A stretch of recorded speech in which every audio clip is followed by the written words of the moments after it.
Hello everyone, today I'm going to teach you how to speak English like American. So inshallah baro sakhayna khana ara one tibaranu simple greetings, general greetings and greetings for times of the day. So baro sakhayna khana tuan nin tibaranu baro sadiya chuda kata kafa simple greetings ja. Simple greetings je chuni wa akata nagefa namitigafa tu lalafa isa chuda. Fakayaf hi, hello, hey there, howdy, hey, yo. I'm gonna give that to you. Okay. Hi, hello, hey there, howdy, hey, yo. Like fakir, yo. Vijay fakir. Wara agar temi tijule arada jule wara magala khana faida ma churabai. Namni khana ma hello, hi, hey there, hey sir, hey madam. Akara jani wal dubi sanja chuda. Garu yo, howdy. Khana faida chuda. Wara arada faida ma chu. You feel me, right?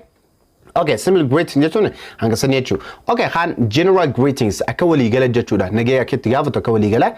Okay, how are you? How are you doing? How's it going? How's everything? How have you been? What have you been up to? What's new? What's up? What's cracking? What's good? What's happening? What's going on?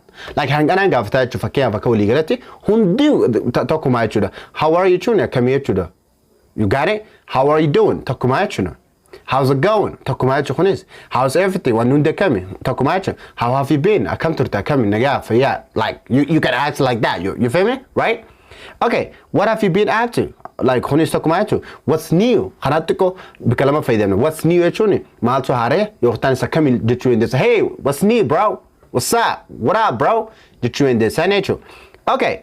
Like what's cracking? What's cracking? Jechuni maltu development. Fakaf. Namatako maltu hare yo iteni. Yo si me fakaf. Oh, abu yabraz yo terif tabo arras maltu develop. Like you can ask like that. Garukuni. Afa warra magalati chu. What's cracking? Amas walin salamu in desachu. Hey, what's cracking, man?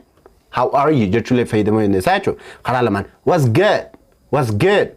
Like maltu hare yo tana kami yechule. What's good, bro? Okay, what's happening? What's happening? Yachuni maltu bu ujramiti like maltu hare yo khatanis akamiyechu. Hey, what's happening? Fakam manara turte yo manaduru yo wan kanama name do. Hey, what's happening here? What's happening? You can say that. Okay, the last one. What's going on? Kulisa kasumaya chaka what's happening khana faydem tachu. Hey, what's going around here? You can say that. Okay, the last lesson. Greetings for times of the day. Fakayaf nage how to govern guyota kesa to the fakaya faka. Good morning, good afternoon, good evening, good noon, good day sir, good day madam.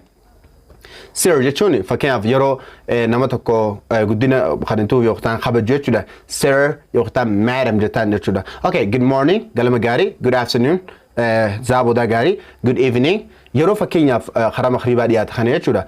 Good noon zuri gari khara zuri yoro khana. Good day sir. Good day, madam.